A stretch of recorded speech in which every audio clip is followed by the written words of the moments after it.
Sometimes the problem isn't the outcome, it's the expectation. And so today I want to talk about reasonable expectations.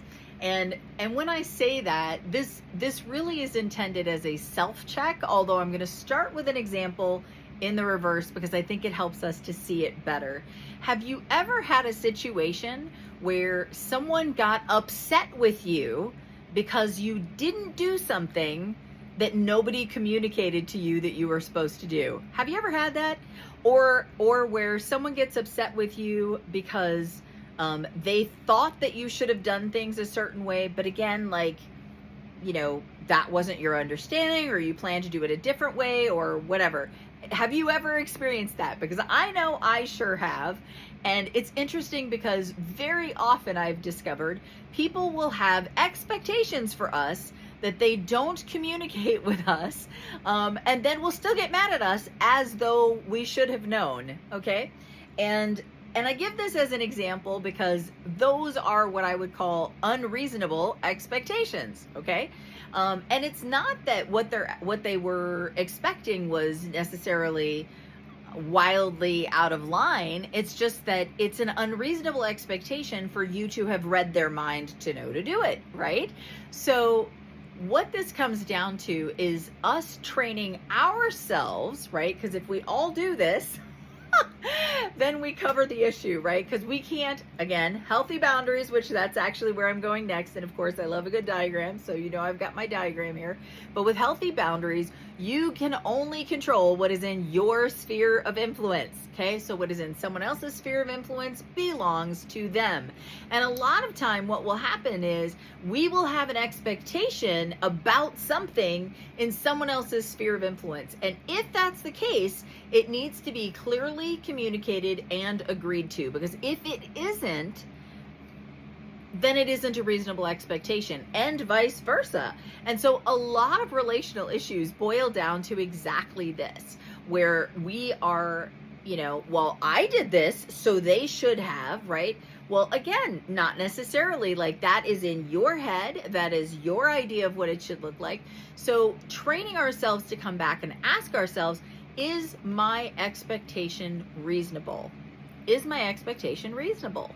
And so that is a really healthy thing for us to check with ourselves. And initially, you may find that you check that with yourself after the fact, when there's a blow up and someone's mad, and you can look at, okay, I had an expectation here.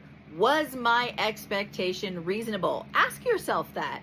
And when you think of it through a healthy boundaries perspective, were you actually having an expectation in their sphere of influence? And if so, did you communicate that? And if so, did they agree to it? Right? Because if they didn't agree to it, or you didn't communicate it, then it's an unrealistic expectation. And that's something you need to own and realize, oops, I need to do that differently next time. Okay.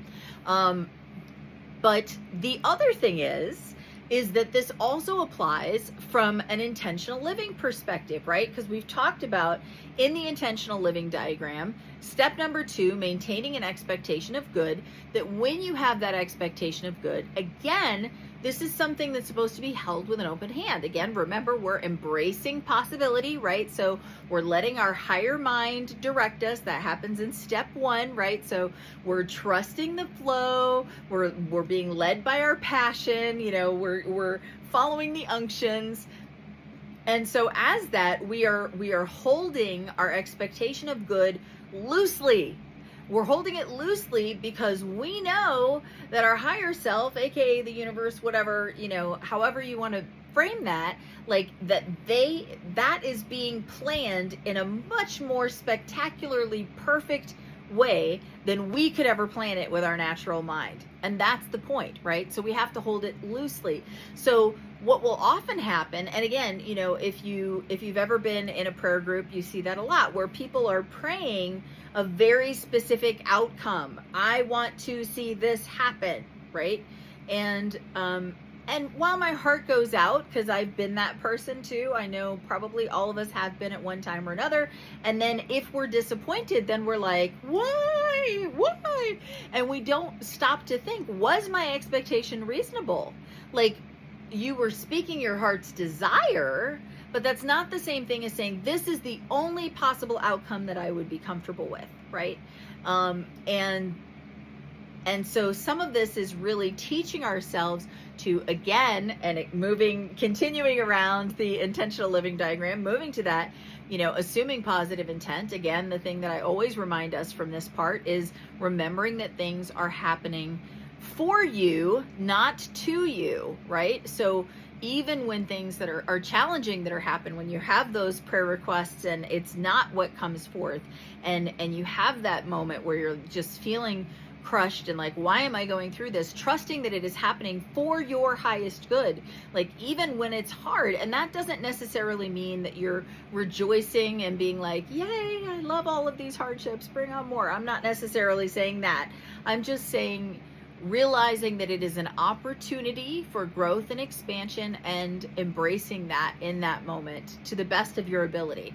And that doesn't mean glossing over any emotional reaction you may need to have. I totally get that, and strongly encourage, processing through that and transmuting that, when we come back to the elevated thought diagram. So if you find yourself in that place of deep grief and sorrow, and feeling in that constricted energy, that's fine. Again, the goal with elevated thought is never just to always be in that, yay, everything's great. It's not toxic positivity.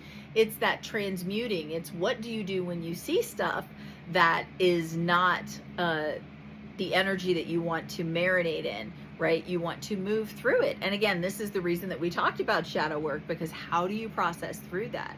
So anyway, so the question to be mindful of and to be asking yourself is my expectation reasonable? Is this expectation that I have reasonable?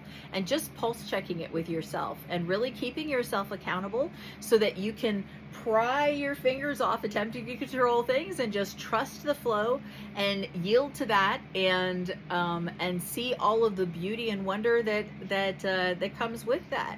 So anyway, hopefully that encourages someone today. Have an amazing day.